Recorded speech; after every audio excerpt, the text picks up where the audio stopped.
शान्ति, ओम शान्ति, ओम शान्ति। आज 6 भाद्र 2078 आइतबार बाबाको अव्यक्त महावाक्य। यसको मुख्य सारमा छ भाग्यवान बच्चाहरूको श्रेष्ठ भाग्यको लिस्ट। भाग्यवान बच्चाहरूको श्रेष्ठ भाग्यको लिस्ट। आज भाग्य विधाता बाप दादाले आफ्ना भाग्यवान बच्चाहरूलाई देखिरहनु भएको छ। आज बाबाले भाग्यवान बच्चाहरूलाई हेरिरहनु भएको छ।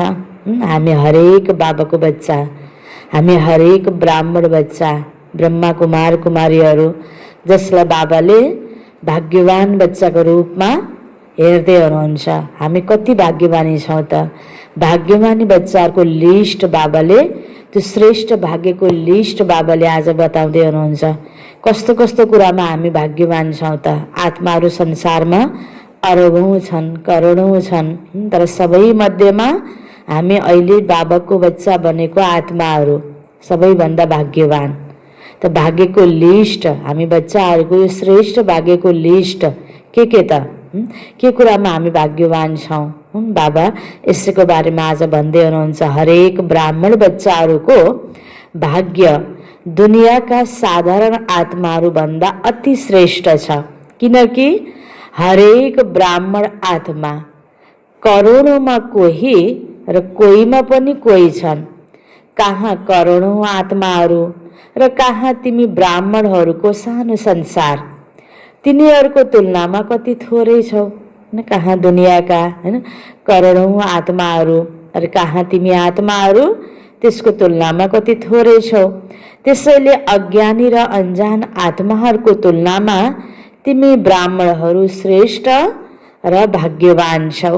बाप दादाले देखिरहनु भएको छ हरेक ब्राह्मणको निधारमा भाग्यका रेखाहरू स्पष्ट तिलक समान चम्किरहेका छन्।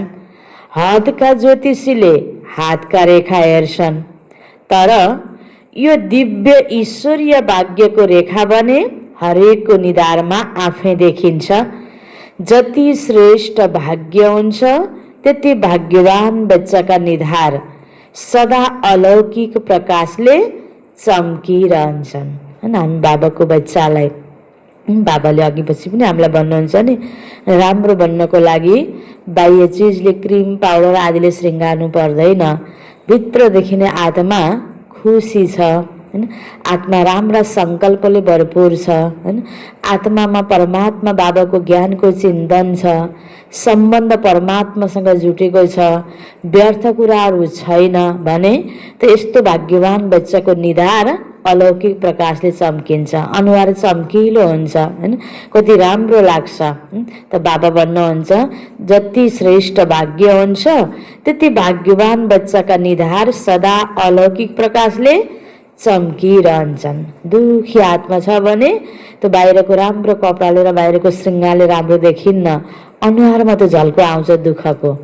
त्यो भाग्यवानी बच्चाको भाग्यको झलक निधारमा देखिन्छ। त्यो भाग्यवान आत्मा जो निधारमा भ्रिकुटीको बीचमा अवस्थित छ, चम्किलो आत्मा, त्यसको चमक यसरी चेहरा र चलनबाट थाहा लाग्छ। भाग्यवान बच्चाका अरू के निशानहरू देखिन्छन्? एक त निधारबाट, बाबाले भन्नुभयो अलौकिक चमक, त्यो अलौकिक प्रकाशको चमक झल्किन्छ। दोस्रो बाबा भन्दै हुनुहुन्छ सदा मुखमा ईश्वरीय रुहानी मुस्कुराहट अनुभव हुन्छ। भित्रदेखि खुसी छ भने त्यसै पनि त्यो चेहरा छ नै मुस्कुराहट, हर्षित। त मुखद्वारा पनि बाबा भन्नुहुन्छ त्यो ईश्वरीय रुहानी मुस्कुराहटको अनुभव हुन्छ। भाग्यवान आत्मा जो प्राप्तिले भरपूर आत्मा छ, सन्तुष्ट आत्मा छ, खुसी छ भने अटोमेटिक झल्किन्छ। भाग्यवानका नयन अथवा दिव्य दृष्टि कसैलाई पनि सदा खुसीको लहर उत्पन्न गराउन निमित्त बन्न सक्छ।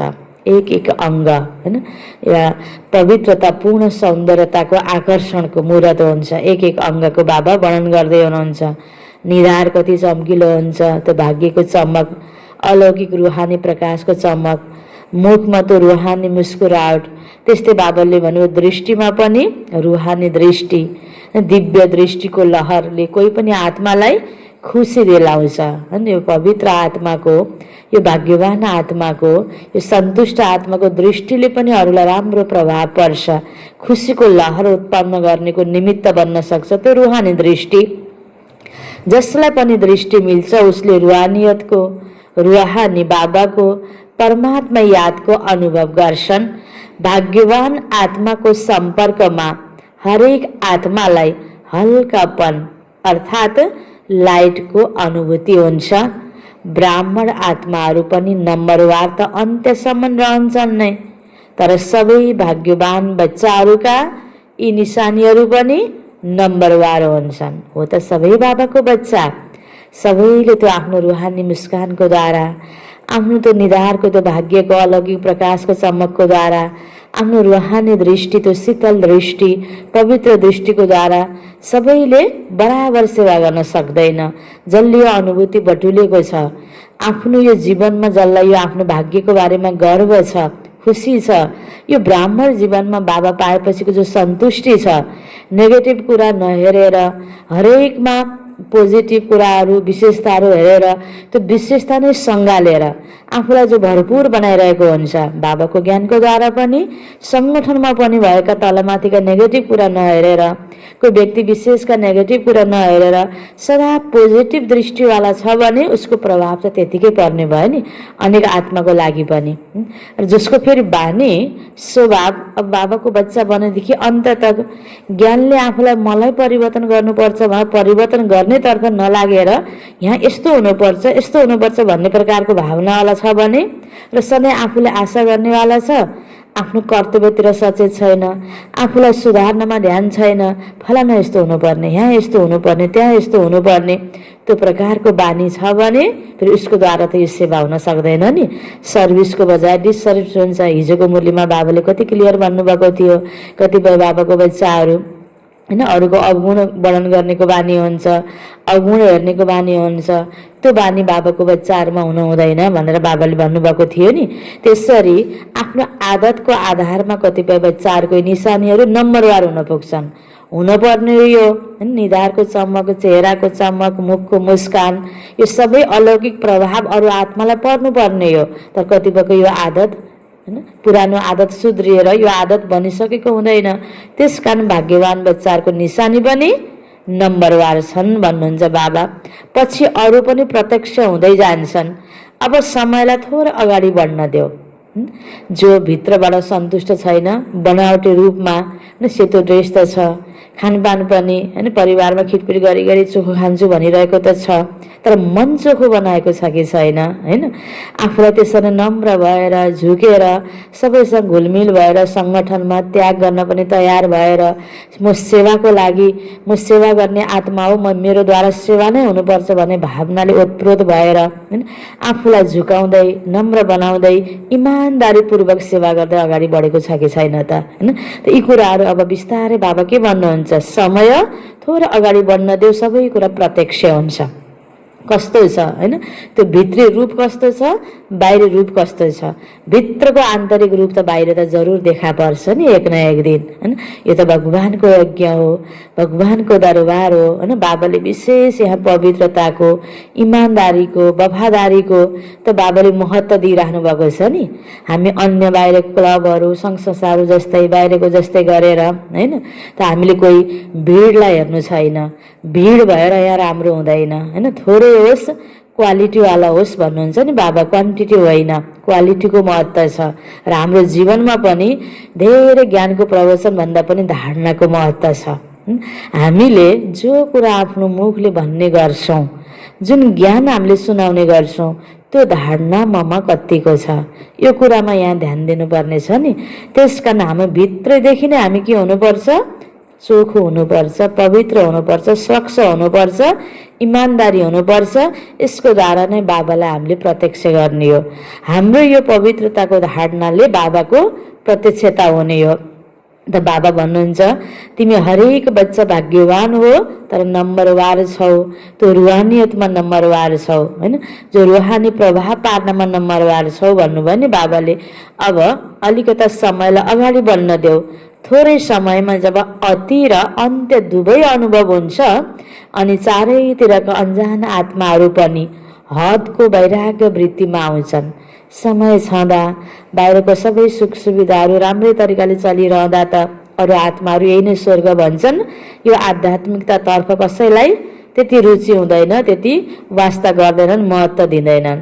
त बाबा भन्नुहुन्छ अब समय जब अगाडि बढ्दै जान्छ, यो त 88 को रिभाइज मुरली हो, अब अहिले 2021 भइरहेको छ भने अब त्यो समय त बिस्तारै आइरहेको छ कि छैन? छ नि। अन्त्य समय पनि आएको छ र दुनियाँको पनि अति भएको छ। यो कलियुगको अति भएको छ र अन्तको समय छ। यो दुवैको अनुभवमा अनेक आत्माहरू अब बिस्तारै दुनियाँबाट वैरागी बन्दै जाने समय पनि छ। र तिमी भाग्यवान आत्माहरू बेहदको वैराग्य वृत्तिको अनुभवमा हुन्छौ। अझै दुनियाँका मानिसहरूमा त वैराग्य आएको छैन। यदि धेरै थोरै कतै रिहर्सल भयो भने पनि अझै अलबेलापनको निन्द्रामा सुत्छन् र भन्छन् यस्तो त भइ नै रहन्छ। ज्ञानको महत्त्व, दुनियाँको अवस्था हेरेर ज्ञानको महत्त्व उनीहरूले बुझ्नुपर्ने हो। अझै पनि कतिपय त्यस्तो अलबेलापनको निन्द्रामा सुतेर यो त भइरहन्छ भन्छन्। जस्तो अब अहिले यो जो कोभिडको लहर फैलिएको छ, कतिपयले पहिला पहिला हरेक 100 वर्षमा यस्ता लहर आउँथे भनेर भन्ने गरेको थियो नि सुरुमा, तर त्यस्तो त अहिले रहेनछ नि। कति फरक भयो। यस्तै अन्य सिनहरू पनि आउँछन् यो रोग व्याधिको अलावा हैन, प्रकृति प्रकोपहरू पनि बढ्दो रूपमा जान्छ। यो हरेक कुराहरू अब जो आपसको खिटपिट होस् या यो विश्वयुद्धको लागि पनि जो तयारी भइरहेको छ, अनेक प्रकारको बम गोला बारुदहरू पनि, यो विज्ञानको उन्नतिहरू पनि जो अतिमा जान्छ, खतरनाक सिनहरू पनि यहाँ देखा पर्छ। त्यो सबै त अझै धेरै आउनु नै छ। तर दुनियाँको आत्माले कतिले अहिलेसम्म त यस्तो त भइरहन्छ भनेका छन्। पहिला पहिला पनि युद्ध भएको थियो हैन, पहिला पहिला पनि यस्तो आपसको हैन लडाईँ झगडा भएकै थियो।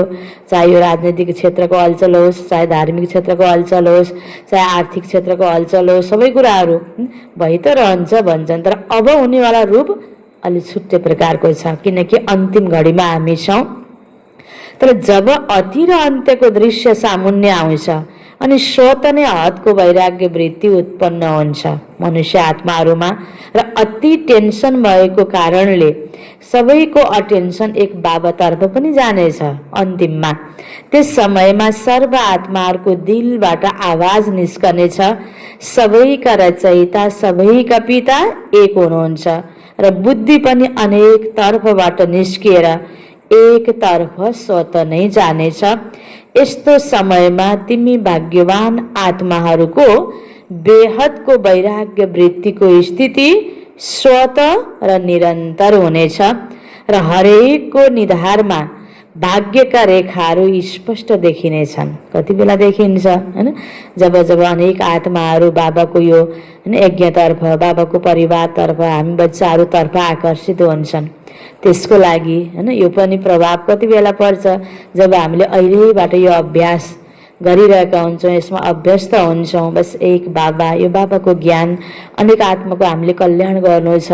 त हाम्रो यो सोचदेखि लिएर, बोलीदेखि लिएर कर्मसम्म जब इमान्दारिता हुन्छ, पवित्रता हुन्छ, सत्यता हुन्छ, अनि त यसको प्रभाव दुनियाँको आत्मालाई पर्ने हो। अहिले पनि सदा श्रेष्ठ भाग्यवान बच्चाहरूको बुद्धिमा के रहन्छ? भगवान र भाग्य। भाग्यवान बच्चा, भगवानको बच्चा हैन, भगवान र भाग्य। बस यी दुईटा कुरालाई हामीले एकदमै मनमा राखिरहनु पर्छ। हामीले पनि दुनियाँको आत्माको जस्तै दुनियाँको सबै कुराको सिनलाई देखेर अवस्था तलमाथि बनाइराख्ने हो भने, दुनियाँको प्रभावमा आउने हो भने हैन, त्यो फरक के भयो त हैन? त हामी त एक भगवान, यो भगवानको कार्यको हामी सहयोगी आत्मा हो। सहयोग गर्नको लागि हामीले पूर्ण रूपबाट यसरी आफूलाई परिवर्तन गर्दै जानुपर्छ। यो भन्दा ठुलो भाग्य अरू केही पनि छैन। बस यो कुरा मात्र हामीले देख्नुपर्छ, यो कुरा मात्र हाम्रो मन बुद्धिमा हुनुपर्छ। अनि बेला त्यही अनुसारको हाम्रो अवस्था हुन्छ। त्यो अवस्थाले फेरि त्यही रुहानी प्रभाव, त्यो रुहानियतको स्थितिले रुहानी प्रभाव पार्छ अनि बाबालाई प्रत्यक्ष गर्ने हो। त्यसकारण बाबा भन्नुहुन्छ तिमी श्रेष्ठ भाग्यवान बच्चाहरूको बुद्धिमा के रहन्छ? अनि के रहनुपर्छ? भगवान र भाग्य। अमृत बेलादेखिको आफ्नो भाग्यको लिस्ट निकाल। बाबा आज हामीलाई के कुरामा तिमी भाग्यवान छौ त, यो कुरा बुझाउँदै हुनुहुन्छ। बाबा भन्नुहुन्छ अमृत बेलादेखिको आफ्नो भाग्यको लिस्ट निकाल। भाग्यवान बच्चाहरूलाई अमृत बेला स्वयं बाबाले उठाउनु पनि हुन्छ र आह्वान पनि गर्नुहुन्छ। जो अति स्नेही बच्चाहरू छन् तिनीहरूको अनुभव छ। जो बाबासँग एकदम स्नेह भएको बच्चाहरू हुन्छन्, बाबाको श्रीमत अनुसार सबै कुरा गरेको बच्चाहरू प्रति बाबाको पनि विशेष स्नेह हुन्छ। यदि त्यो बच्चा बिहान हैन जस्तो बेलुका कोही थाकेको कारणले या कुनै कारणवश रोग व्याधिको आफ्नो कुनै न विशेष कारणले सुतिरहनु पर्ने जस्तो अवस्था छ भने पनि अचानक मलाई बाबाले उठाउनु भयो, निद खुल्यो, यसरी बाबाले वरदान दिनुभयो, कतिपय यस्ता मिठा मिठा अनुभवहरू त्यो स्नेही बच्चाहरूको हुन्छ। बाबासँग स्नेह भएको बच्चा कुनै पनि हालतमा उसले अमृत बेलालाई मिस गर्नै सक्दैन। त्यो बाबाको स्नेहमा उसले त्यो निन्द्रालाई, आलस्यलाई, त्यो थकावटलाई, रोग व्याधिलाई पनि ठुलो मान्दैन, उसले त्याग्न सक्छ। यस्तो अनुभूति हुन्छ।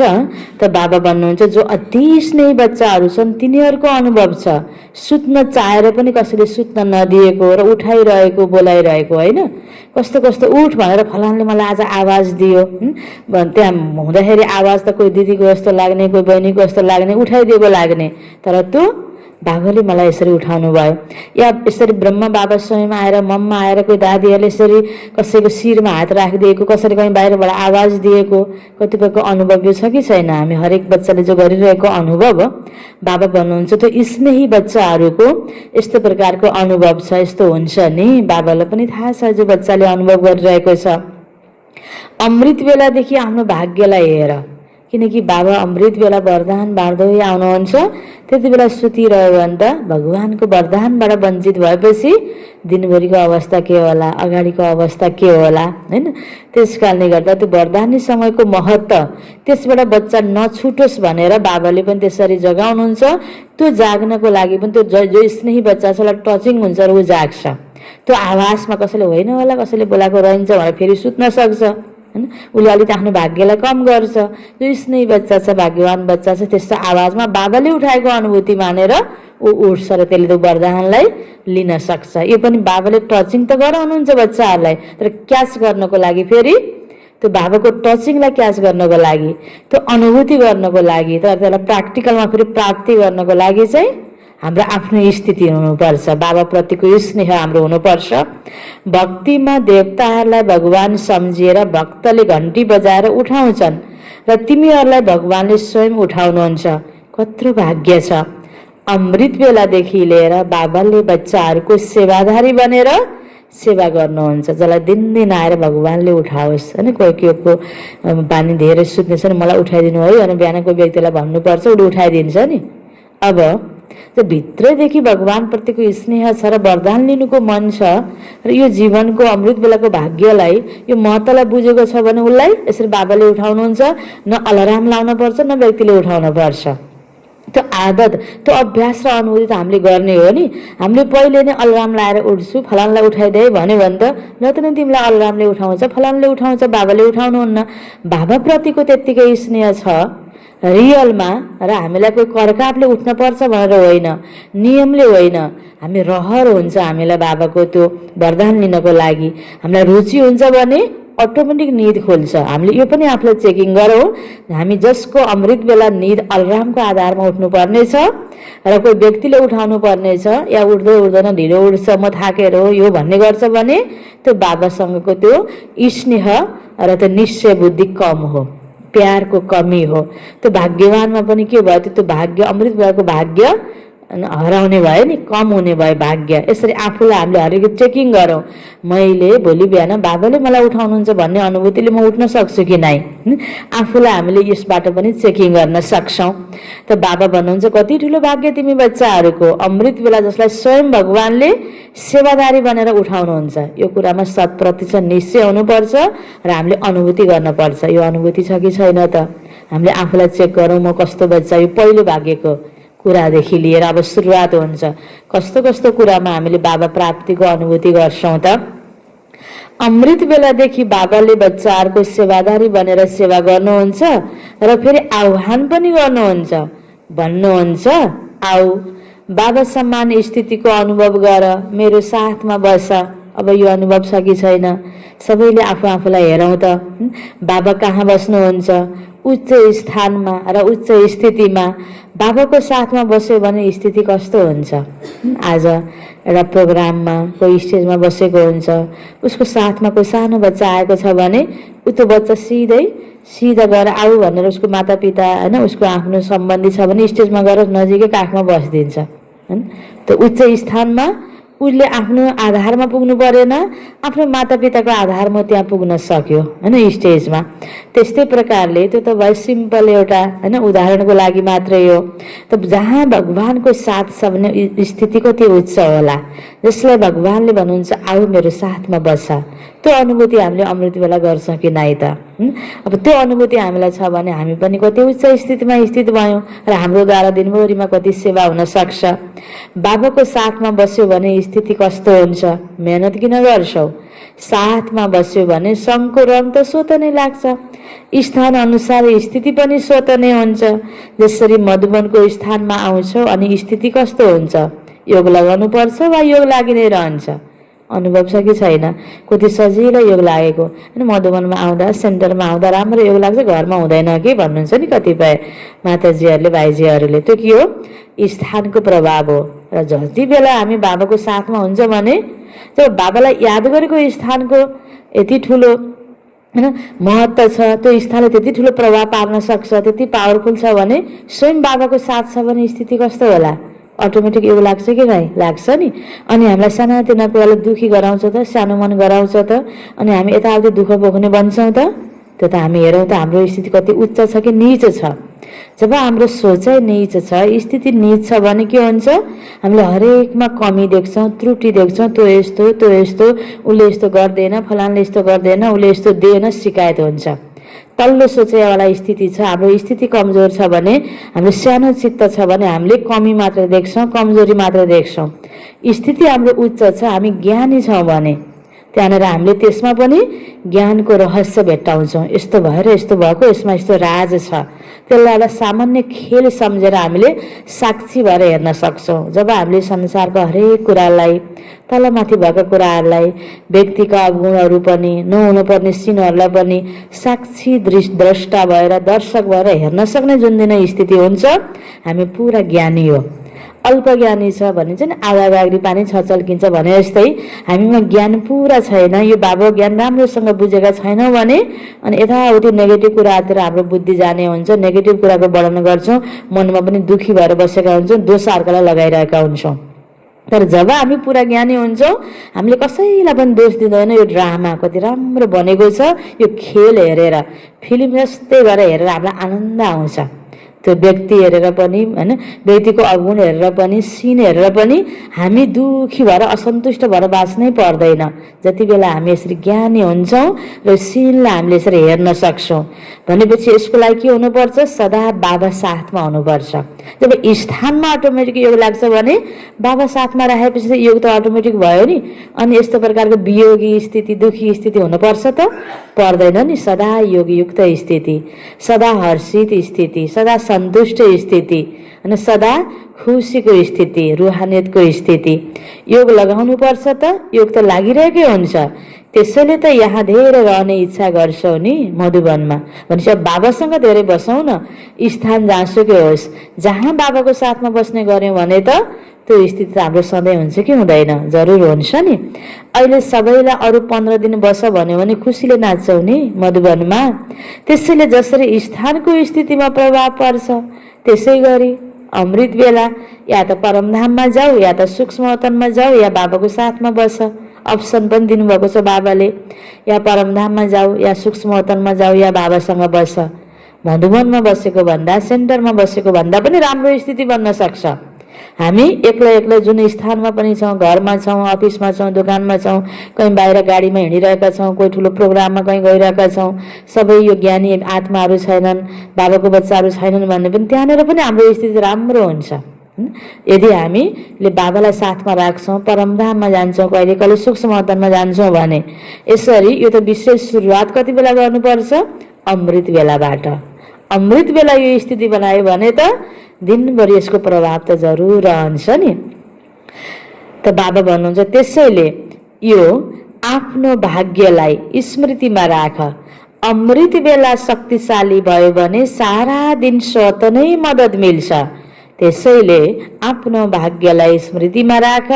वाह मेरो भाग्य। दिनचर्या नै भगवानबाट सुरु हुन्छ। आज बाबाले हैन भाग्यवान बच्चाहरूको, हामी बच्चाहरूको भाग्यको लिस्ट हेर्दै हुनुहुन्छ नि, त अरू धेरै कुरै चाहिएन। फर्स्टमा नै अमृत बेला नै हाम्रो यति ठुलो भाग्य। भगवानको साथ हामीलाई छ, भगवानले उठाउनुहुन्छ र भगवानबाट जब बिहान बिहान हामी भरपुर हुन्छ भने दिनभरि त्यसै राम्रो भयो। कति ठुलो भाग्य। त बाबा भन्नुहुन्छ यसलाई स्मृतिमा राख त। वाह मेरो भाग्य। अब जो बच्चा अमृत बेला सुत्छ, उठेर झुड्का खान्छ योग लगाउने बेलामा भने यो भाग्यको अनुभूति होला त। अनि फलानले गर्दा यस्तो भएको, फलानले गर्दा यस्तो भएको, अनि त्यस्तो भएको, अनि व्यक्ति याद आउने होइन। उही फेरि दुनियाँको तर मेरो मेरो लौकिक परिवार घर होइन खाने लाउने चिजमा मात्रै बुद्धि जाने भयो। यो बेहदको सेवामा त बुद्धि नै जाने भएन। बेहदको परिवार, यो सारा संसार आफ्नो छ, भगवान आफ्नो छ त सारा संसार आफ्नो। अनि आफ्नो लौकिक परिवार त संसारभित्र आइहाल्यो नि, उसको कल्याण त स्वतै हुन्छ नि। त यो प्रकारको राम्रो तरिकाले सजिलै आफ्नो पनि कल्याण हुने, आफ्नो लौकिक परिवारको पनि कल्याण हुने, राम्रो हुने, संसारकै राम्रो हुने यति ठुलो भाग्य बाबाले हामीलाई दिनुभएको छ।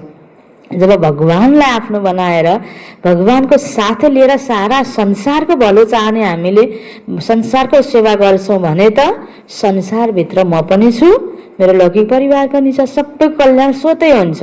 यदि म मेरै मात्रै कल्याण गर्न खोज्छु, मेरो लौकिक परिवारको मात्रै कल्याण गर्न खोज्छु भने त्यहाँनिर कुरो बिग्रिन्छ।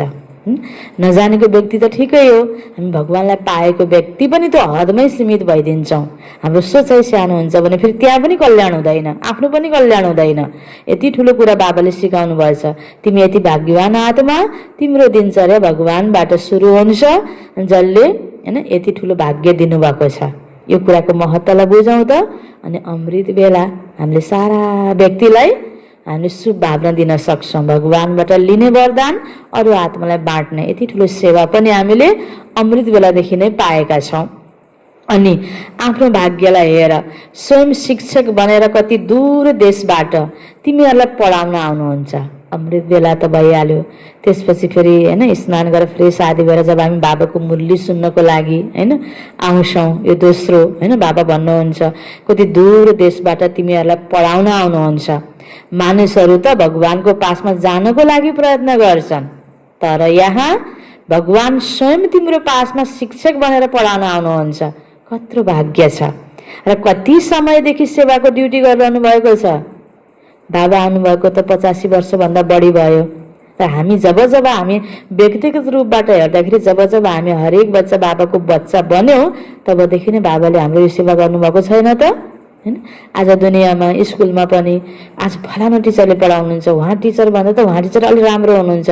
राम्रो शिक्षक, नामी ग्रामी शिक्षकले पढाउँछ भने गर्व हुन्छ साना साना विद्यार्थीहरूलाई पनि। र यहाँ सबैभन्दा नामी ग्रामी, सबैभन्दा राम्रो, नलेजफुल हैन सुप्रिम टिचर भगवानले हामीलाई पढाउनु, यसमा हामीलाई कतिको गर्व छ, हो कि होइन? यो गर्व हुनुपर्छ कि नै? बाबा भन्नुहुन्छ हेर कति समयदेखि सेवाको ड्युटी गरिरहनु भएको छ। कहिले अल्छी गर्नुहुन्छ, बाबाले पढाउन कहिले छुटाउनुहुन्छ, बाबाले कहिले आज यस्तो भयो घरमा काम पर्यो या बिरामी भयो यो भयो त्यो भने छुट्टी लिनुहुन्छ र बाबाले जबदेखि आउनुभयो धरतीमा तबदेखि हामीलाई दिनहुँ बाबाले पढाइरहनु भएको छ। कहिल्यै बाहना गर्नुहुन्छ आज टाउको दुखेको छ, आज राति सुतिन, हैन, बाबाले त्यो कहिले गर्नुहुन्न। त्यसैले बाबा जसरी अथक सेवादारी भएर सेवा गर्नुहुन्छ, बच्चाहरू पनि अथक सेवादारी हुनु छ। आफ्नो दिनचर्या हेर, कति ठुलो भाग्य छ। बाबाले सदा स्नेही सिकिलदे बच्चाहरूलाई भन्नुहुन्छ, कुनै पनि सेवा गर्दा, चाहे लौकिक चाहे अलौकिक, चाहे परिवारमा चाहे सेवा केन्द्रमा, कुनै पनि कर्म गर, कुनै पनि ड्युटी गर, तर हैन कुनै पनि कर्म गर, कुनै पनि ड्युटी गर, चाहे भाषण गर्ने ड्युटी होस्, चाहे खाना पकाउने ड्युटी होस्, चाहे सफाई गर्नेको ड्युटी होस्। कर्म त अनेक प्रकारको हुन्छ, कर्म ठुलो सानो भन्ने हुँदैन, गर्न सबै प्रकारको पर्छ ड्युटीहरू। तर कस्तो स्थितिले गर्छौँ त? बाबा त्यो सिकाउँदै हुनुहुन्छ। हामी सफल हुनु छ भने, महान बन्नु छ भने, ठुलो हुनु छ भने यस्तो कर्म गरेर ठुलो भइन्छ, यो कर्म गरेर सानो भइन्छ भन्ने हुँदैन। कर्म र सेवा ठुलो सानो हुँदैन, त्यो स्थिति कस्तो छ त्यो हुने हुनाले बाबा हामीलाई सिकाउँदै हुनुहुन्छ। तिमीले चाहे लौकिक परिवारमा, हैन, चाहे सेन्टरमा, चाहे मधुवनमा, कहीँ पनि, हैन, कुनै पनि ठाउँमा कुनै पनि कर्म गर, ड्युटी गर, तर सदा यो अनुभव गर कि करावनहारले गराइरहनु भएको छ, बाबाले गराइरहनु भएको छ। मलाई फलानले, फलानु दिदीले, फलानु बहिनीले, फलानु माताजीले यसरी यो गरै भन्यो, त्यो होइन, मलाई बाबाले गराउनु भएको। मेरो जुन क्यापेसिटी छ, म भित्रको जो इमान्दारिता छ, मेरो जो अवस्था छ, मेरो जो भाग्य छ, कल्प पहिलाको मैले कस्तो पुरुषार्थ गरेको थिएँ, मेरो हैन भाग्यमा जे फिक्स छ, यो सबै कुराको आधारमा बाबाले नै मलाई गराउने, मलाई त्यही नै प्राप्त हुन्छ। मैले एउटा कार्य गर्न मन लागेको छ, तर मलाई मिल्यो अर्को कार्य, मैले त्यहाँ खुनखुन गरेर गनगन गरेर चेन्ज गर्न खोजेर हुँदैन। त्यसैमा म सन्तुष्ट भएर गरेँ भने बरु मैले त्यो चाहेको त्यो सेवा भोलि पाउँछु होला, तर खुनखुन गरेँ भने झन् पाउँदिनँ। त्यस कारण स्थिति मैले के कस्तो बनाउनु पर्छ, यो सेवा मलाई बाबाले दिनुभएको हो। यसरी राम्रो स्थिति बनाएर सेवा गरेँ भने कसैले मलाई 3 महिनाको लागि ड्युटी दियो भने 1 महिनामा त्यो ड्युटीबाट म उम्किन सक्छु। जुन ड्युटी मलाई मन परेको थिएन, मलाई अर्को गर्न मन लागेको छ, तर खुसीले गरेँ भने 1 महिनामा छुट्टी हुन सक्छ, तर गनगन गरेर 3 महिनामा फेरि 6 महिना थपिन सक्छ। यो अनुभव गर्नुपर्छ। आज पनि बाहिर दुनियाँमा गल्ती गरेर कसैलाई जेलमा राखेको छ भने जेलमाले राम्रो कर्म गरेर केही विशेष केही गरेर सुधार ल्यायो भने ल छिटै छुट्टी हुन्छ। यो त दुनियाँमा पनि छ भने कि भगवानको यो व्यवस्थामा यो छैन त?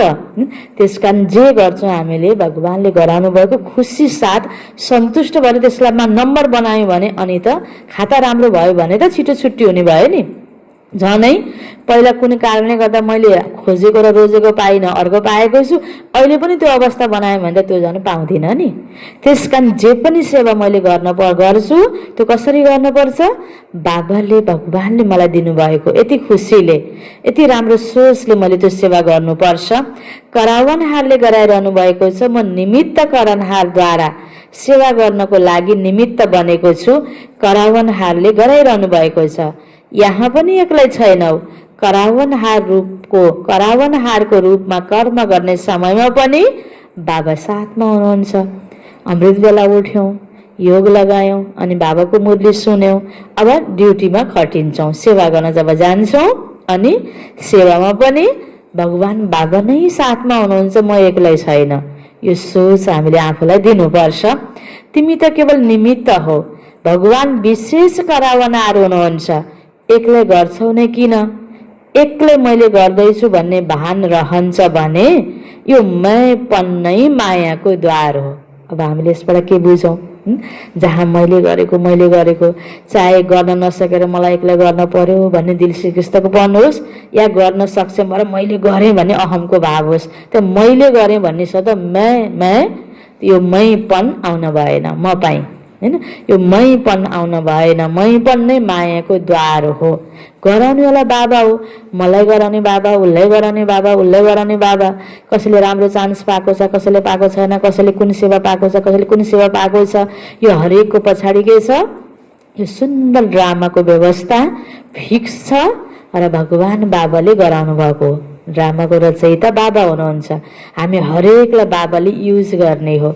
जति हाम्रो राम्रो सोच, जति हामीमा इमान्दारी त त्यति नै बाबाले हामीलाई प्रयोग गर्नुहुन्छ। बाबासँग जो आफ्नोपन छ, बाबाको विश्वास पात्र बनियो भने बाबाले त्यही रूपबाट हामीलाई युज गर्नुहुन्छ। त्यो हामीमा त्यो दुनियाँको तरले क्वालिटी मात्र भएर भएन, यो रुहानी क्वालिटी हुनु पर्यो। दुई भएपछि बल्ल बाबाले सही तरिकाले युज गर्नुहुन्छ। जस्तो हामीलाई अब गाउन त जानेको छ, नाच्न जानेको छ, बोल्न जानेको छ, तर गाऊ भन्ने बेला गाउनु पर्यो, अहिले नगाऊ भन्ने बेला नगाउनु पर्यो। भनेको खुरुखुरु मान्ने छ भने विश्वास पात्र, जस्तो भन्यो त्यसरी नै गर्नेवाला, अगाडि पनि पछाडि पनि दुरुस्तै इमान्दारीपूर्वक गर्नेवाला छ भने अनि बल्ल त त्यसरी नै बाबाले पनि फेरि विश्वासले हैन आफ्नो अधिकारले गराउनुहुन्छ नि। केही कार्य दियो अनि यस्तो उस्तो खुनखुन गर्नेवाला छ, अल्छी मान्नेवाला छ, अलि भने जस्तो गरिदिनेवाला छैन, उसलाई अर्कोपल्ट गराउन मन लाग्दैन नि। दुनियाँमा पनि त्यस्तै हुन्छ नि। त भनेको अनुसार गरिदिने व्यक्तिलाई, भनेकोलाई नेगेटिभ नलिने व्यक्तिलाई अधिकारले गराउन सकिन्छ।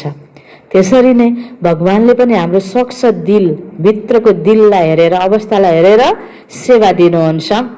त हामीले जानेर मात्रै हुँदैन, हाम्रो दिल पनि त्यस्तै इमान्दारी, सच्चै सफाइवाला हुनुपर्छ। त्यसकारण यो मयपन हुनु हुँदैन। मयपन नै मायाको द्वार हो। अनि भन्छौ माया आयो। जब द्वार खोल्छौ त मायाले त पर्खिरहेको हुन्छ, अनि फुत्तभित्र पस्ने भयो कि नै त।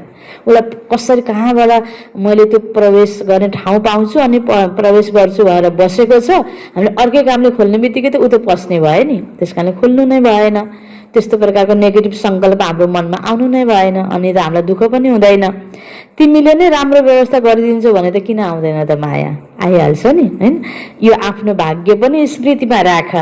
बाबा कराउनहारले हरेक कर्म गराइरहनु भएको छ अनि बोझै हुँदैन। बाबाले गराउनु भएछ, कति निश्चिन्त। बोझ मालिक माथि हुन्छ। जो साथी हुन् तिनीहरूलाई त बोझ हुँदैन नि। मालिक बन्यो भने बोझ आउँछ। सम्झ म बालक हुँ र मालिक त बाबा हुनुहुन्छ। हाम्रो दादी प्रकाश मणिजी हैन, जो पहिलाको प्रशासिका हैन, यति ठुलो हेड, सारा संसारको जति पनि हाम्रो बाबाको आश्रमको जो हेड भएर पनि सधैँ के भन्नुहुन्थ्यो, बाबाले गराउनुहुन्छ, बाबाले यस्तो भन्नुहुन्छ, बाबाले गराउनुहुन्छ, बाबा हेड हो भन्नुहुन्थ्यो। आफूलाई कहिले हेड सम्झिनुहुन्थेन। त्यो भित्रको स्थिति हैन, मैले यस्तो गर्छु मैं भन्ने शब्द दादीको मुखबाट आउँथेन। आज दादीको यो विचार छ हैन, यसरी आफ्नो विचार राख्नुहुन्थ्यो। त दादीमा त मय पनि थिएन। बाबालाई मालिक बनाउनु भयो नि। जहाँ यसरी नै हामीले पनि हरेक ठाउँमा, सेवा केन्द्रमा, घर गृहस्थमा कुनै पनि सेवा गर्दा मेरो मालिक बाबा हुनुहुन्छ, बस यति आफूलाई मनबाट बनाउनु बित्तिकै हामी बोझबाट हल्का हुन्छौँ। हेड नसम्झेपछि हेड एक हुँदैन हैन। त बाबा भन्नुहुन्छ बोझ त मालिक माथि हुन्छ। मालिक बन्यो भने बोझ आउँछ। सम्झ म बालक हुँ र बाबा मालिक हुनुहुन्छ, अनि बाबाले गराउनुहुन्छ। मालिकले म बालकबाट गराइरहनु भएको छ। ठुलो भयो भने ठुलो दुःख पाउँछ। बालक बनेर मालिकको निर्देशनमा चल, कति ठुलो भाग्य हो यो। हरेक कर्ममा बाबा जिम्मेवार बनेर हल्का बनाएर उडाइरहनु भएको छ। तर हुन्छ के, कुनै समस्या आयो भने भन्छौ बाबा अब हजुरले जान्नुहोस्, अनि समस्या खत्तम भएपछि मस्त हुन्छौ। तर यस्तो गर्छौ नै किन जसबाट समस्या आउँछ। समस्या आउने कुरै नगर। पहिला करावनहार बाबाको डाइरेक्सन प्रमाण हरेक कर्म गर्दै गयो भने कर्म पनि श्रेष्ठ हुन्छ र श्रेष्ठ कर्मको फल सदा खुसी, सदा हल्कापन, फरिस्ता जीवनको अनुभव पनि गरिरहन्छौ। फरिस्ताहरू कर्मको सम्बन्धमा आउँछन् तर कर्मको बन्धनमा बाँधिँदैनन्। करावनहारसँग बाबाको सम्बन्ध जोडिएको छ। त्यसैले निमित्त भावमा कहिल्यै पनि मैपनको अभिमान आउँदैन। सदा निर्माण बनेर निर्माणको कार्य गर्नेछौ। त्यसैले कति भाग्य छ तिम्रो। सबै दिनभरिको ड्युटीमा पनि बाबा साथमा हुनुहुन्छ, बाबाले गराउने हैन। यो पनि कति ठुलो भाग्य। त्यसको साथमा भगवान। फेरि ब्रह्मा भोजन खुवाउँछ कसले हैन। ड्युटी त गर्छौँ, खान्छौँ पनि। फेरि जब भोजन खान्छौँ त हामीलाई खुवाउनेवालाको नाम नै छ ब्रह्मा भोजन। ब्रह्म भोजन होइन, ब्रह्मा भोजन हैन। ब्रह्मा माको द्वारा शिव बाबाले हामीलाई सधैँ खुवाउनुहुन्छ। त्यसैले ब्रह्मा यज्ञका सदा रक्षक हुनुहुन्छ। हरेक यज्ञ वत्स वा ब्रह्मा वत्सको लागि ब्रह्मा बाबाद्वारा ब्रह्मा भोजन मिल्नु नै छ। मानिसहरूले त्यसै पनि भन्छन् हामीलाई भगवानले खुवाउनुहुन्छ। भक्तिमा पनि भगवानप्रति श्रद्धा भएका, आस्था भएका व्यक्तिहरूले यो अनुभूति गर्छन् कि भगवानले दिनुभएको भगवानको देन हो, भगवानलाई अर्पण गरेर आफूले लिने, होइन। मैले कमाएको मेरो भन्ने त्यहाँ आउँदैन भने यहाँ त स्वयं भगवानले हामीलाई दिनौँ यो सिकाउनु भएको छ र खुवाइरहनु भएको छ। यो अनुभूति हामी हरेकलाई हुनुपर्छ। कतिको छ त, नि हामीले सोच्ने कुरा हो। त त्यसैले पनि मानिसहरूले भन्छन् हामीलाई भगवानले खुवाउनुहुन्छ, थाहा नै छैन भगवान कस्तो हुनुहुन्छ, तर पनि भन्छन् खुवाउनुहुन्छ भगवानले। यहाँ हामीले भगवानको परिचय पाएका छौँ अनि हामीले फेरि फलानले दिएर खाने, फलानले, होइन, अनि गरेर बल्ल आउने, यो होइन। अनि मैले कमाएको मैले दिनुपर्छ फलानलाई, यसरी होइन। यो त सबै भगवानको हो। भगवानको नाममा, भगवानको काममा, होइन, भगवानलाई हामीले जब जीवन दिएका छौँ भने हाम्रो जिम्मेवारी त भगवान बाबा हुनुहुन्छ नि। हामी निश्चिन्त हुन सक्नुपर्छ। फलानु व्यक्तिलाई हेर्नु पर्दैन। दिनेले पनि फलानलाई दिएँ, मैले गर्दा यति भएको भन्नु पर्दैन। लिनेले पनि फलानलाई दिएको भन्ने होइन। दिनेले पनि बाबा भनेर बुझेर सेवा गर्ने हो र लिनेले पनि बाबाले नै खिलाउनु भएको धन्यवाद बाबालाई दिने हो। त्यस कारणले व्यक्तिको सम्बन्ध बन्यो भने हिसाब किताब बढ्यो, होइन। त्यस कारण त हाम्रो यज्ञमा के सिस्टम छ, बस दान पात्र छ, सबैले खुसीले दान पात्रमा राख्छन्, त्यसबाट भगवानको यज्ञ चल्छ, होइन। लेनदेन, होइन, दुनियाँको तरहको लेनदेन होइन, होइन। त बाबा भन्नुहुन्छ खुवाउनुहुन्छ भगवानले। ब्राह्मण बच्चाहरूलाई त बाबाले नै खुवाउनुहुन्छ। चाहे लौकिक कमाई गरेर भए पनि पैसा जम्मा गर्छौ। बाबाको एक बच्चा मधुबन निवासी, सेन्टर निवासीको अलावा पनि गृहस्थमा जति पनि बाबाको बच्चाहरू हुनुहुन्छ, होइन, जब बाबाप्रतिको निश्चय छ भने आफैले लौकिक सर्भिस गरेर कमाएको पैसा पनि बाबाले दिनुभएको भन्ने त्यो एउटा फिलिङ, त्यो अनुभूति हुन्छ, होइन। त्यो अनुभूति गर्यो भने अनि बाबाको सेवामा लगाउँदा अभिमान पनि त आउँदैन नि। आफूले खाँदा पनि बाबाले दिएर मैले खाएको भन्ने हुन्छ। यसरी सोच मात्रै त परिवर्तन गर्ने हो नि। सोच परिवर्तन गरिदिएपछि हाम्रो यति ठुलो भाग्य बन्छ भने, होइन। बाबा हामीलाई सिकाउँदै हुनुहुन्छ चाहे लौकिक कमाई गरेर भए पनि पैसा जम्मा गर्छौ, चाहे त्यसैबाट भोजन पनि मगाउँछौ, तर पहिला आफ्नो कमाई बाबाको भण्डारीमा राख्छौ नि, होइन। बाबाको दुई प्रकारको बच्चा भन्नुहुन्छ नि बाबा। एक यज्ञ सेवा, होइन, जो यज्ञमा रहेर सेवा गर्नेवाला बच्चा, अर्को फेरि बाबाको कमाउ बच्चा, फिल्डमा गएर कमाउनेवाला गृहस्थवाला बच्चा, जसले आफ्नो बाबाको, होइन, बच्चा जसले निश्चय बुद्धि छ, बुझेको छ बाबाको महान कार्यलाई, अनि उसले आफ्नो कमाइबाट केही हिस्सा निकालेर बाबाको दान पात्रमा भण्डारीमा राख्छ। त्यसबाट फेरि बाबाको यज्ञ कारोबार, यज्ञ वर्ष बच्चाहरूको पालना हुन्छ नि। दुई प्रकारको बच्चा, जस्तै लौकिकमा घरमा दुई दाजुभाइ छ, एउटा दाजुको नोकरी छ, भाइको नोकरी छैन, पढ्दैछ भने दुईटा सँगै मातापिता परिवार त्यही कारणबाट चलिरहेको हुन्छ। त्यस्तै बाबाको एक थरी कमाउवाला बच्चा, एक थरी फेरि, होइन, रुहानी सेवा गर्नेवाला बच्चा, दुई प्रकारको बच्चा मिलेर बाबाको कार्य अगाडि बढिरहेको छ। त्यस कारण बाबा भन्नुहुन्छ, होइन, सेवा गर्नेले पनि बस बाबाको यो यसैबाट अलिकति हिस्सा निकालेर मैले बाबाको भण्डारीमा राखेँ, मैले दिएँ भन्ने भावना आउँदैन, होइन। अनि जसले त्यसबाट पाल्न पाइरहेको छ उसले पनि मलाई फलानाले दिनुभयो भनेर होइन, बाबाको भण्डारीबाट निकालेर आफ्नो, होइन, सबै कार्य गरिरहेको छ भने बाबाले दिनुभएको। यो दुईटा सोच, यो सोच दुवै प्रकारको बच्चाहरूमा हुनुपर्छ। अनि बाबाको भण्डारी भोलेनाथको भण्डारा बन्छ। कहिल्यै पनि यो विधिलाई नभुल्नु, नत्र सोच्ने छौ मैले आफै कमाउँछु, आफै खान्छु, आफ्नै घर चलाउनको लागि पनि, होइन। बस बाबाको भनेर राख्ने अनि बाबासँग मागेर मनै बाबासँग भनेर निकालेर चलाउने गर्यो भने त्यो भण्डारा कहिल्यै पनि खाली हुँदैन। मेरो भने नसोच मैले कमाउँछु मैले खान्छु, के अरे यो नसोच भन्नुभयो बाबाले। मैले आफै कमाउँछु मैले खान्छु होइन, त्यसो त तिमी निमित्त हौ, निमित्तको केही पनि हुँदैन। मैले आफ्नो कमाइले खान्छु यस्तो संकल्प पनि उठ्न सक्दैन। जब ट्रस्टी हो भने सबै बाबालाई सुम्पियो, हजुरको भयो मेरो हुँदैन। ट्रस्टी अर्थात् हजुरको, गृहस्थी अर्थात् मेरो। जब मेरोपना आउँछ भने हामी गृहस्थी नै भयौँ, ट्रस्टी बाबाको बच्चा भएनौ नि। तिमीहरू को हौ? गृहस्थी त होइनौ नि। भगवानले खुवाइरहनु भएको छ, ब्रह्म भोजन मिलिरहेको छ ब्राह्मण आत्माहरूलाई। यो नसा स्वत नै रहन्छ। केवल सेवा केन्द्रमा मधुबनमा बनेको भोजन मात्र ब्रह्म भोजन। कहिले कहिले बाबा घरमा आज ब्रह्म भोजन खाने होइन। त्यो त हो ब्रह्म भोजन, तर आफ्नो घरमा सधैँ हामीले बनाउने भोजन पनि हामी बाबाको यादमा छौँ र यो बाबाले बताएको विधि अनुसार बनाएर खान्छौँ भने हामीले दिनरात ब्रह्म भोजन खाइरहेका छौँ।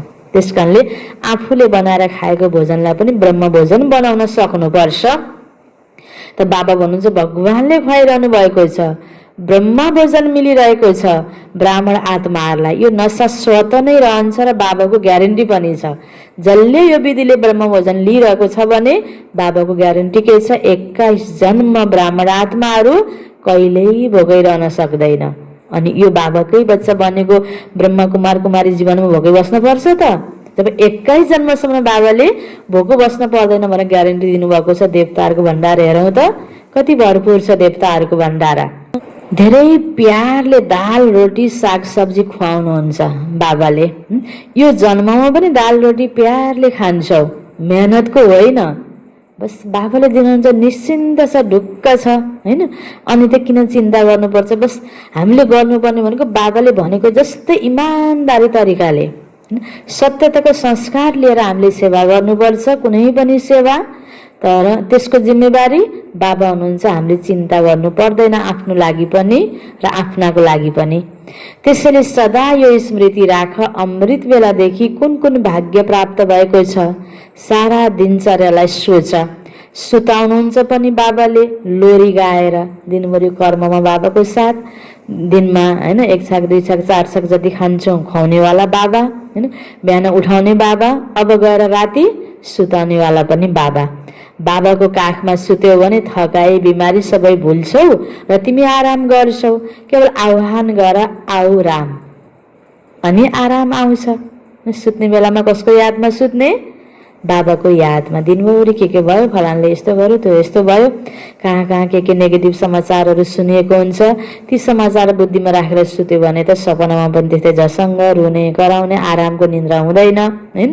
त्यस कारण बाबाले कति सुन्दर विधि दिनुभयो। बस आऊ राम, भगवान बाबालाई साथमा लिएर बाबाको गोदीमा सुतौँ त त्यो निन्द्रा कति मिठो होला होइन।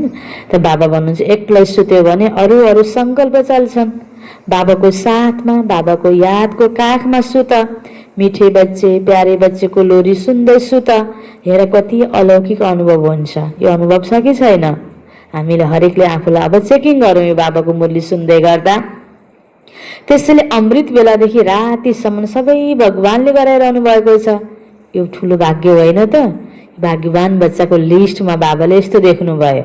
आज चलाउनेले चलाइरहनु भएको छ, गराउनेले गराइरहनु भएको छ। कति निश्चिन्त, यो गर त्यो गर भन्नुहोस्, गराएको गरिदिनेलाई कति आनन्द हुन्छ नि। जसको माथि जिम्मेवारी छ उसलाई थोरै बोझ हुन्छ। बोझ जिम्मेवारीवालाले पनि बाबालाई जिम्मेवार बनायो भने बोझ भएन। कति राम्रो विधि बाबाले सिकाउनु भयो। सदा यो भाग्यलाई स्मृतिमा राख र इमर्स गर। कुनै हदको नसा पनि नपिएसम्म चढ्दैन होइन। अगाडि छ चिज, पिएन भने नसा चढ्दैन। त्यसै ज्ञान छ, हामी ज्ञानी हो, तर चिन्तन मनन गरेन भने कहाँ खुसी हुन्छ त, कहाँ सन्तुष्टता हुन्छ त, कहाँ यो भाग्यको स्मृति हुन्छ त। त्यस कारण बाबा भन्नुहुन्छ केवल त्यसै बोतलमा मात्र राखिएको छ भने नसा कहीँ चढ्छ र? यहाँ पनि यो ज्ञान बुद्धिमा समाहित त छ, तर त्यसलाई प्रयोग पनि त गर्नुपर्छ। प्रयोग गर, स्मृतिमा ल्याउनु अर्थात् पिउनु, इमर्ज गर्नु। यसलाई भनिन्छ स्मृति स्वरूप बन्नु।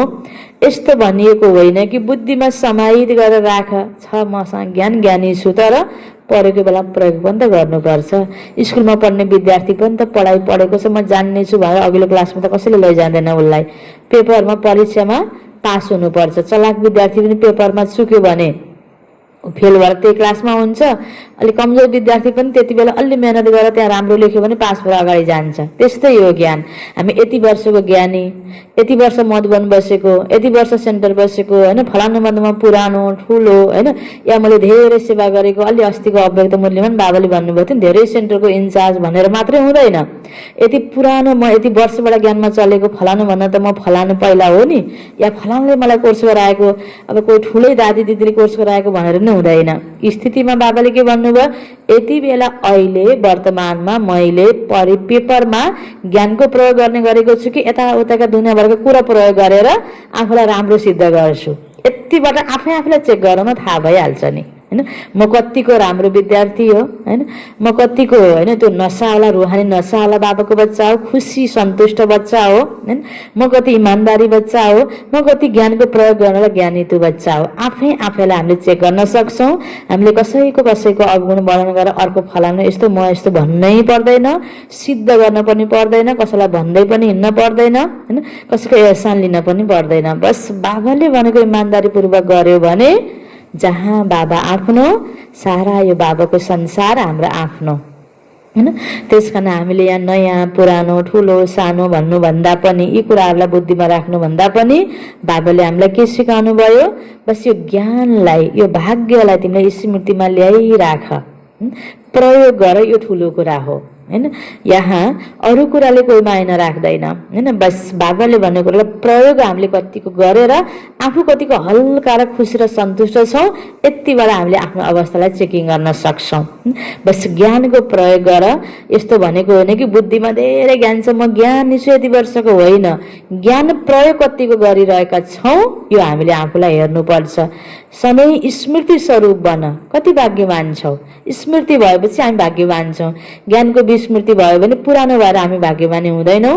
सेन्टर बसेर हामी भाग्यवानी हुँदैनौँ। मधुबन बसेर हामी भाग्यवानी हुँदैनौँ। सधैँ ज्ञानयुक्त बोली बोलिराख्छौँ। ज्ञानको स्मृति छ भने हामी भाग्यवानी हौ। हामी खुसी छौँ भने हामी भाग्यवानी हौ। सन्तुष्ट छौँ भने हामी भाग्यवानी हौ। यो जीवनमा ब्राह्मण बच्चा भएर, ब्रह्मा कुमार कुमारी भएर खुसी सन्तुष्ट छौँ, यसैमा हामीलाई गर्व छ भने हामी भाग्यवानी हौ। अनि बाबाले पनि हामीलाई राम्रोसँग सेवामा आफै बाबाले प्रयोग गर्नुहुन्छ। मैले यो सेवा गर्नु पर्यो, यो पाइन त्यो पाइन भन्न पनि पर्दैन। बाबाले अटोमेटिक फेरि हामीलाई खिचिरहनुहुन्छ, तानिरहनुहुन्छ, हामीलाई खुसी पनि भइरहेको छ र सेवा गर्दा पनि बाबाले नै बल दिनुहुन्छ, थकाडको पनि फिल हुँदैन। त बाबा भन्नुहुन्छ कति भाग्यवान छौ। सधैँ आफ्नो भाग्यलाई स्मृतिमा राखेर समर्थ बन र उडिराख। के गर्नु छ? डबल विदेशीहरू हदको नसाको त अनुभवी छौ। अब यो बेहदको नसालाई पनि स्मृतिमा राख्यो भने सदा भाग्यको श्रेष्ठ रेखा निधारमा चम्किरहनेछ, स्पष्ट देखिनेछ। यो आत्मा कति सन्तुष्ट छ, खुसी छ कि दुखी छ भन्ने कुरा एकछिन आउने आत्माले, एकछिन भेट्ने आत्माले थाहा लाग्छ। यो फलानु सन्चै छ, कता छ, अलिकति कमजोर देख्यो भने बिचारा होला यस्तो छ भने त्यो भाइब्रेसन जान्छ। निधारको चमक, अनुहारको चमक, भित्रको हाम्रो सङ्कल्प, बोलीमा भन्दा सङ्कल्पमा बल हुन्छ। हामीले बोलेको बोली कसैलाई राम्रो लाग्यो, म ठिक छु सन्चै छु भनेको उसले भनेर एकछिन पत्याउँछ। तर मनदेखि म सन्तुष्ट सन्चै छु ठिक छु भने त्यो मेरो अगाडि बसेको व्यक्तिले मलाई सन्चै देखेको अलि लामो समय रहन्छ। प्रभाव त्यस्तो हुन्छ, बोलीको भन्दा सङ्कल्पको हुन्छ। भित्र हाम्रो स्थितिको प्रभाव हुन्छ। त्यसकारण हामीले बोली बाहिरको बोली मात्र होइन, स्थिति राम्रो गराउने गरौँ त, अनि त्यसको प्रभाव टिकावाला पनि हुन्छ। त्यसकारण बाबा भन्नुहुन्छ तिम्रो भाग्यको रेखा निधारमा चम्किनको लागि यो नसा हुनु पर्यो तिमीलाई। अहिले कसैको लुकेको छ, कसैको स्पष्ट देखिएको छ, तर सदा स्मृतिमा रह्यो भने निधारमा चम्किरहनेछ, अरूलाई पनि अनुभव गराइरहनेछौ। अच्छा, सदा भाग्यवान र भाग्य, यस स्मृति स्वरूप समर्थ आत्माहरूलाई सदा हरेक कर्ममा करनहार बनेर कर्म गर्ने श्रेष्ठ आत्माहरूलाई सदा अमृत बेला बाबाको साथमा उच्च स्थान, उच्च स्थितिमा स्थित रहने भाग्यवान बच्चाहरूलाई सदा आफ्नो निधारद्वारा श्रेष्ठ भाग्यका रेखाहरू अरूलाई अनुभव गराउने विशेष ब्राह्मणहरूलाई बाप दादाको याद प्यार एवं नमस्ते। रुहानी बच्चाहरूको रुहानी बाबालाई याद प्यार, गुड मर्निङ, नमस्ते नमस्ते। यो छ लास्टमा बाबा बिदाईको समयमा बाबाले जो जानकी दादीजी जो सेवामा जाँदै हुनुहुन्थ्यो त्यति बेला बाबासँग छुट्टी लिन आउनुभयो। त बाबाले भन्नुभयो महारथीहरूको पाउमा सेवाको चक्र त छँदैछ, जहाँ गए पनि त्यहाँ सेवा बाहेक केही पनि हुँदैन। चाहे जुनसुकै कारणले गए पनि सेवा समाहित छ। हर कदममा सेवा सिवाय त केही छँदै छैन। यदि हिँडिरहेका छौ भने पनि हिँड्दा पनि सेवा भएको हुन्छ। यदि खाना नै खान्छौ, कसैलाई बोलाएर खुवाउँछौ, स्नेहले स्वीकार गर्छन्, त्यसैले यो पनि सेवा भयो। उड्दा बस्दा हिँड्दा सेवा नै सेवा। यस्ता सेवादारी हौ। सेवाको मौका मिल्नु पनि भाग्यको निशानी हो। ठुलो चक्रवर्ती बन्नु छ, त्यसले सेवाको चक्र पनि ठुलो छ। अच्छा, लास्टमा बाबाको वरदान, तमोगुणी वायुमण्डलमा आफ्नो स्थिति एक रस अचल अडोल राख्ने मास्टर सर्वशक्तिवान भव। वायुमण्डल तमोगुणी बन्दैछ, स्थिति हाम्रो कस्तो हुनुपर्ने? तमोगुणी वायुमण्डलमा आफ्नो स्थिति एक रस अचल अडोल राख्ने मास्टर सर्वशक्तिवान भव। विस्तारमा, दिन प्रतिदिन परिस्थितिहरू अति तमोप्रधान बन्दै जान्छन्। वायुमण्डल अझै बिग्रिँदै जान्छ। अलि पहिलाभन्दा अहिले बिग्रेको छ कि ठिक भएको छ? दुनियाँको वातावरण बिग्रेको छ नि। यो इसारा त बाबाले पहिले दिनुभयो। यस्तो वायुमण्डलमा कमल पुष्प समान न्यारा रहनु, आफ्नो स्थिति शतप्रधान बनाउनु, यसको लागि यति नै हिम्मत वा शक्तिको आवश्यकता हुन्छ। जब यो वरदान स्मृतिमा रहन्छ, म मास्टर सर्वशक्तिवान हुँ, त्यसपछि चाहे प्रकृतिद्वारा, चाहे लौकिक सम्बन्धीद्वारा, चाहे दैवी परिवारद्वारा कुनै पनि परीक्षा आओस्, त्यसमा सदा एक रस अचल अडोल रहनेछौ। परीक्षा केबाट आउँछ? दैवी परिवारबाट आउँदैन भन्नुभयो त बाबाले। दैवी परिवारबाट पनि आउँछ। हामी सबै भेट भएका छौँ। 84 जन्मको हिसाब किताब छ। कसैले कोही समयमा एकदम माया मानेर सँगै भयौँ भने भोलि कोही बिछोड हुनको लागि, केही ठुलो खिटपिट हुनको लागि पनि माया मानेर नजिक आएको हुन सक्छ नि त। विभिन्न कारण हुन्छ। कोही पनि आत्मा भेट हुन्छ भने सुरुमा जो स्नेहले भेट हुन्छ, सधैँ यस्तै हुन्छ भनेर सोच्नु पनि हाम्रो थोरै अल्प ज्ञान हो। किन कोसिसका पनि भेट हुन्छ भने राम्रो नराम्रो तलमाथि दुइटै हुन्छ। अब दुवै प्रकारको कुरामा हामी पास हुनको लागि के चाहियो? स्मृति बाबाले के दिनुभयो? म मास्टर सर्वशक्तिवान हुँ। जसरी हैन, अब हिउँदमा जाडो, बर्खामा जो गर्मी, अब दुवै कुरा सहनको लागि अब हामीले बर्खामा छाता, रेनकोट, विभिन्न साधनको हामीले व्यवस्था गर्छौँ भने हिउँदमा गरम कपडाको व्यवस्था गर्छौँ। यसरी प्रकृतिको विभिन्न प्रकोपलाई या प्रकृतिको उथल पाथललाई हामीले क्षमता राख्छौँ, क्षमतालाई बढाउँछौँ, विभिन्न प्रकारको सुविधाहरू अनि साधनहरूको हामीले व्यवस्था गर्छौँ भने त्यस्तै यी आउने परीक्षाहरू सम्बन्धीद्वारा आउने, हैन, अन्य विभिन्न व्यक्तिहरूद्वारा आउने, यसको लागि पनि त पहिल्यै हामीले व्यवस्थापन गर्यो भने, हामीले व्यवस्थित गर्यो, त्यो मनलाई यसरी बलियो बनाएर भगवानसँग सम्पर्कले, हैन, परमात्मा पिताको यादले, भगवानको साथले आफ्नो मनलाई मजबुत बनायो भने जस्तो पेपरमा पनि हामी के हुन सक्ने रहेछौँ? पास हुन सक्ने रहेछौँ। यो स्थिति मजबुत बनाउँदै जाउँ, अन्तिममा अझै आउने बिग्रदो वायुमण्डलमा पनि हामी पास हुन सक्छौँ। परीक्षामा पास हुनको लागि त राम्रो पढाइ पढ्नुपर्छ नि। त्यस्तै बाबाले हामीलाई यहाँ सिकाउनु भयो। अब आउनेवाला तमोगुणी वायुमण्डलमा चाहे लौकिक परिवारको द्वारा परीक्षा होस्, प्रकृतिको द्वारा परीक्षा होस्, दैवी परिवारको द्वारा आउने परीक्षा होस्, बस तिम्रो स्थिति एक रस हुन पर्छ। त्यसको लागि स्मृति बाबाले दिनुभयो, म मास्टर सर्वशक्तिवान हुँ, मेरो साथमा भगवान बाबा हुनुहुन्छ। यो स्मृति राख्ने स्लोगन, वरदाता बाबालाई आफ्नो सच्चा साथी बनायो भने वरदानहरूले झोली भरपूर हुन्छ। वरदाता बाबालाई आफ्नो सच्चा साथी बनायो भने वरदानहरूले झोली भरपूर हुन्छ। अच्छा, आज विशेष आइतबार भदौ 6 गते जनै पूर्णिमा, रक्षाबन्धन पर्व हो। यो त हामी सबैलाई थाहा छ। अलि अस्ति 2-3 दिन अगाडिको मुरलीमा पनि बाबाले रक्षाबन्धन पर्वलाई याद गर्नुभएको थियो र बाबाले भन्नुभएको थियो प्रत्येक पर्वहरू यो सङ्गम युगको यादगार हो। अनि यो त हामी सबैलाई थाहा छ नि। हामी हरेक ब्राह्मण बच्चाहरू, चाहे हामी अहिले नेपालमा छौँ, चाहे सेन्टरभित्र छौँ, चाहे मधुबनभित्र छौँ, चाहे हैन बाहिर घर गृहस्थमा छौँ, चाहे हामी हैन भारतमा छौँ, चाहे विदेशमा, कोही हङकङमा होला, कोही अस्ट्रेलियामा होला, कोही पोर्चुगलमा होला, हैन कोही अमेरिकामा होला, कोही विदेश कुनै पनि देशहरूमा होला, हैन हामी यो संसारमा कुनै पनि ठाउँमा छौँ, हामी हरेक जहाँ हामी बाबाको बच्चाहरू छौँ, त हामी हरेक बाबाको बच्चाहरूलाई दिनहुँ बाबाले आएर यसरी हैन।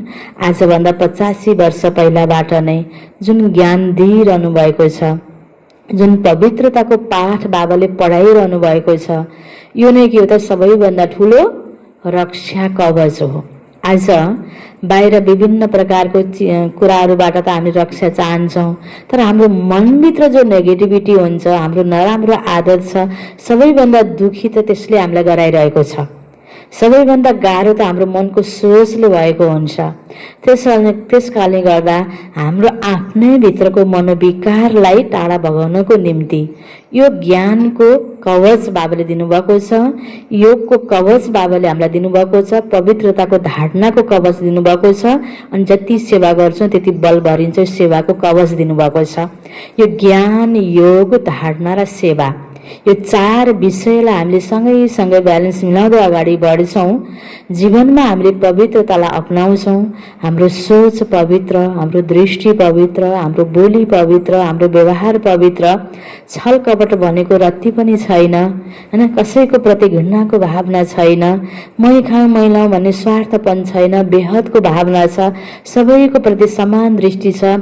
सारा विश्व मेरो आफ्नो परिवार हो, भगवान मेरो पिता, भगवान मेरो टिचर, यसरी स्वच्छ भावनाले हामीले खुसी भएर सन्तुष्ट भएर भगवानको निर्देशनमा आफ्नो जीवनलाई अर्पित गर्दै गर्नेवाला म, आजको मूल्यमा बाबाले भने जस्तै गराउनेवाला बाबा, यसरी निश्चिन्त भएर बिना बोझा हल्का भएर लाइट स्वरूपमा रहेर हामी जब सेवामा अगाडि बढ्छौँ, चाहे लौकिक सेवा गर्छौँ चाहे अलौकिक सेवा गर्छौँ, बस स्वच्छता हामी भित्र छ, पवित्रता हामी भित्र छ भने यो के हो त सबैभन्दा ठुलो रक्षा कवच हो। यही पवित्रताको यादगार बाबाले आएर दिएको पवित्रताको डोर, यो सूक्ष्म डोरको यादगार नै रक्षाबन्धन पर्व हो भन्नुहुन्छ बाबा। चाहे हामी दसैँ मनाउँछौँ हैन, यो असत्यमाथि रावणपनामाथि विजय प्राप्त गर्ने हो, चाहे तिहार मनाउँछौँ आत्मिक स्मृतिमा रहेर 7 गुणलाई भर्ने, यसरी हेर्दै हेर्दै गयो भने हरेक पर्वहरू, होलीको कुरा गरौँ हैन, अस्ति बाबाले होलीकै मुरली थियो हैन, होली भनेको पवित्र बन्नु, शिवरात्रि बाबाको अवतरणको यादगार, हरेक पर्वलाई हामीले हेर्दै गयो भने यो पर्व मनाउने चलन किन बनेको रहेछ द्वापर युगबाट भन्दा यो सङ्गम युगमा भगवान धरतीमा आएर यी सबै कुराहरू हामीलाई सिकाउनु भएको रहेछ। असत्य कुरालाई हामीले मार्नु छ, मनोविकारमाथि विजय प्राप्त गर्नु छ, आश्रय विचारमाथि विजय प्राप्त गर्नु छ, दिव्यतालाई आह्वान गर्नु छ, जीवनमा दिव्य गुण धारण गर्नु छ, त्यो पवित्र स्वरूप हाम्रो बनाउनु छ। दिव्यतालाई आह्वान गर्दै हामीले आफूलाई एकदम उन्नतितिर लैजान्छौँ, उन्नत बनाउँदै जान्छौँ, हामीमा दिव्य संस्कारलाई हामीले भरपुर गराउँदै फलीभूत गराउँदै जान्छौँ र देव स्वरूपलाई हामीले प्राप्त गर्छौँ भने त्यो स्वरूपको पछि पूजा हुन्छ। त्यो पूजनीय बाबा बनाउँदै हुनुहुन्छ, पूज्य बन्नको लागि चाहिन्छ पवित्रता। जब हामीले जीवनमा मन वचन कर्मलाई पवित्र बनाउँदै जान्छौँ भने हाम्रो जीवनमा दुःख दर्द भनेको कहिल्यै छैन, हामी असुरक्षित हुँदैनौँ। पवित्रताको महत्त्व छ। आज दुनियाँमा हैन, अब नारीलाई यस्तो भयो त्यो भयो, हत्या हिंसा बलात्कार कति विरोध र्याली छ नि, त्यो गरेर समाधान होइन। हरेक नर नारीले जब यो पवित्रतालाई जीवनमा अपनाउँछ भने त स्वतः समाधान छ नि। यति राम्रो समाधान भगवानले दिनुभएको छ। दुनियाँमा गलत तरिकाले मान्छेले समाधान खोजिरहेका छन्, तर भगवान यो संसारको यो अत्याचार हत्या हिंसाको समाधान लिएर आउनु भएको छ। यो सत्य ज्ञान, यो आध्यात्मिक ज्ञान, यो पवित्रताको धारणा, यो योगको साधनालाई हामीले जीवनमा अपनायौँ भने सदा सदा मेरो, मेरो परिवारको, मेरो समाजको, सारा विश्वको सबैको रक्षा हुन्छ। यति ठुलो रक्षा कवच भगवानले हामीलाई दिनुभएको छ। बाबाले भन्नुभयो नि अस्तिको मुरलीमा, अब जनै त लगाउँछन् हैन, त्यो जनै लगाउनु, त्यो कङ्गन बान्नु, चाहे कुनै पनि धर्ममा नाम फरक फरक छ, विभिन्न प्रकारको जो कङ्गनको महत्त्व छ, जनैको महत्त्व छ, त्यो पवित्रताको निशानी हो। पवित्र भने रहँदैनन् तर जनै लगाइरहन्छन् भन्नुभयो नि बाबाले। म पवित्र छु है भने निशानी बाहिर जनै लगाउने हो। जस्तो राखी बाँध्छौँ, रक्षाबन्धन बाँध्छौँ, ब्राह्मणको द्वारा यजमानलाई पवित्र हुनुपर्छ भन्ने सन्देश हो, तर आफै ब्राह्मण पवित्रतालाई धारण नगरिकन धागो मात्रै बाँधेर त धागोको के अर्थ रहेर हैन। यो सुतीको डोरो, रेशमको डोरो, यो धागोको महत्त्व त्यति बेला हुन्छ जब जीवन पवित्रताको पालनाले भरपुर हुन्छ। जब हामी जीवनमा पवित्रतालाई अपनाउँछौँ अनि रक्षा स्वतै हुन्छ। त्यसकारणले स्वको रक्षा, विश्वको रक्षा, देशको रक्षा, अस्मिताको रक्षा, स्वयंको रक्षा, हामी जेको पनि रक्षा गर्ने हो भने हामीले पवित्रतालाई जीवनमा पालन गर्नुपर्छ। यो पवित्रताको पाठ बाबाले दिनुभएको छ, योगी बन, पवित्र बन, ज्ञानी बन।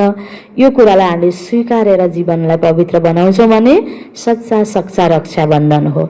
त अनेक आत्मालाई यही सन्देश दिनका लागि नै त आज बाबाको घरमा जहाँ जहाँ बाबाको यो सेवा केन्द्रहरू छ, प्रत्येक ब्रह्मकुमारी ईश्वरीय विश्वविद्यालयको शाखा उपशाखा मधुबनदेखि लिएर सबै ठाउँमा हैन त के हुन्छ, यो राखीलाई धुमधामले किन मनाउँछौँ हामीले भन्दा पवित्र हुनुपर्छ है भन्ने सन्देश दिनको लागि हो। हामी बाबाको बच्चाहरूले पनि पवित्रताको धारणामा नम्बरवार बनेर पवित्रतालाई अलि लुज कहिले अपनाउने कहिले नअपनाउने गरौँ न, धागो मात्रै बाँधौँ भने पनि त्यसको महत्त्व छैन। हामी धागो बाँध्न त कति उत्सुक हुन्छौँ, बन्धन हो नि यो, बन्धनमा बाँधिन कति उत्सुक हुन्छौँ हामी हैन। त्यो बन्धन किन हामीले सजिलै स्वीकारेको, अन्य बन्धन त हामीलाई राम्रो लाग्दैन। बन्धनबाट मान्छे स्वतन्त्र प्राणी यो उम्किनै चाहन्छ, तर यो बन्धन खुसीले किन स्वीकारेको, यो पवित्रताको बन्धनमा कल्याण छ, फाइदा छ, उन्नति हुन्छ हैन। त्यस कारणले गर्दा यो बन्धन हामीले स्वीकारेको हो नि।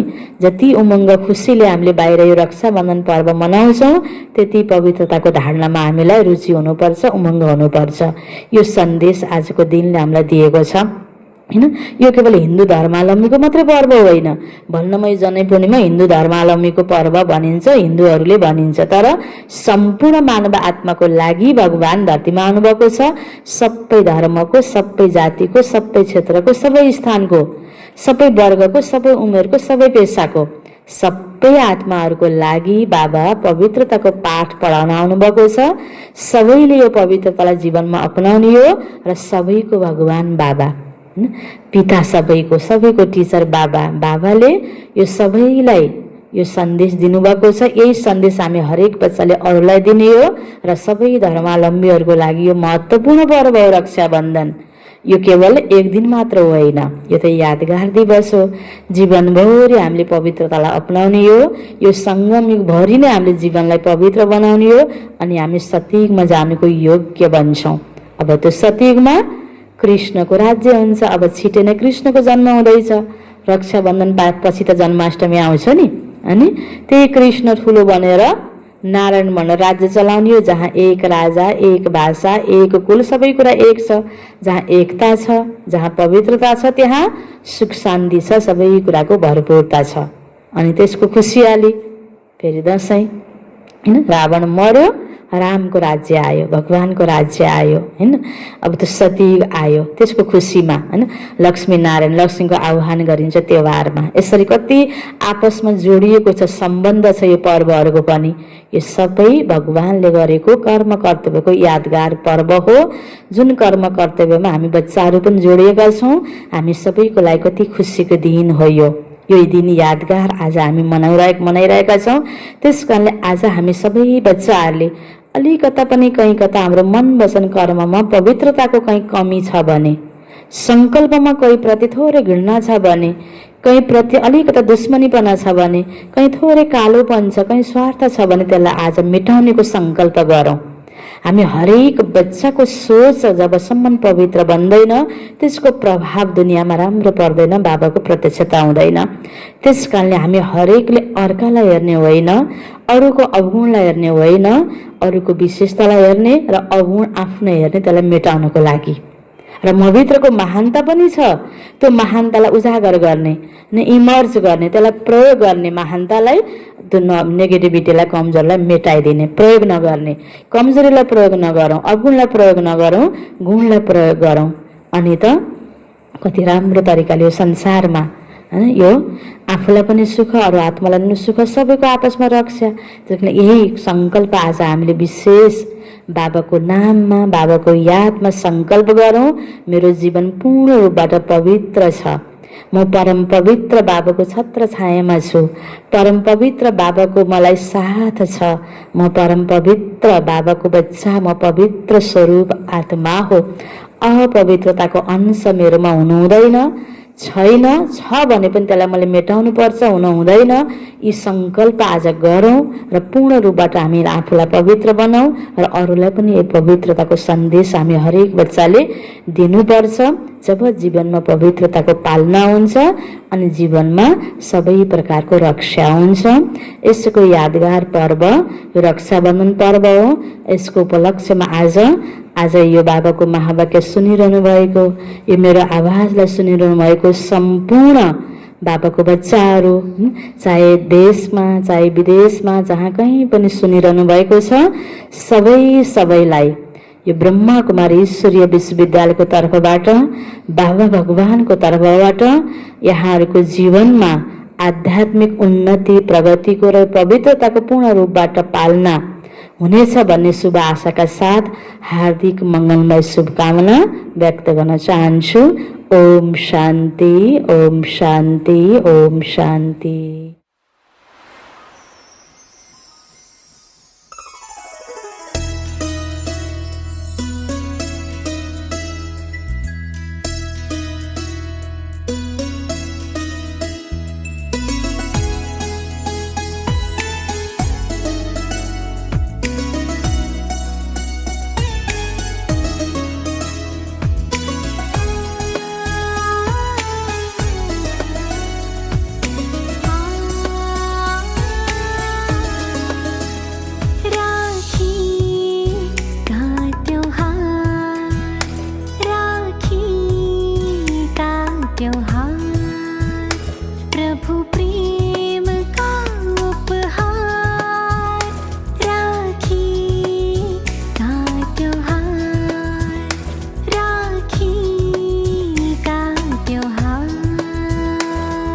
रक्षाबंधन एक अति पवित्र त्योहार है। वास्तव में पहले ज़माने में बहन भाई को राखी नहीं बांधती थी। एक ब्राह्मण आता था जो हर एक के घर में जाकर के यजमानों को राखी बांधता था और उनसे यही कहता था कि परमात्मा आपकी रक्षा करेगा। भाग्य विधाता लेकर आए पावनता की राखी, जोड़े सब संबंध उन्हीं से, प्रीत वही एक साची। आओ मिलकर बांधली सबको, आओ मिलकर बांधली सबको, प्रभु प्रेम की राखी, पवित्रता की राखी, राखी का त्योहार, राखी। जब बहन भाई को तिलक लगाती है, तिलक आत्म स्थिति की निशानी है कि हे आत्मा, अपने आप को पहचानो, आप ये देह नहीं हो, आप एक अति सूक्ष्म ज्योति बिंदु स्वरूप आत्मा हो। फिर उसे राखी बांधी जाती है ताकि आत्मा ये प्रतिज्ञा करे कि हम अपने जीवन को पवित्र योगी बनाएंगे, विकारों को जीतेंगे। फिर हम भाई को मिठाई खिलाते हैं। ये मिठाई जीवन के मिठास की निशानी है। और फिर भाई रिटर्न में विकारों की प्रतिज्ञा करता है कि ये मैं दान में देता हूँ। आत्मस्मृति का तिलक लगाए, देह भान को छोड़े, मुख मीठा कर आपस में हम मीठी वाणी बोले, शुभ संकल्पों की तोहफे दे,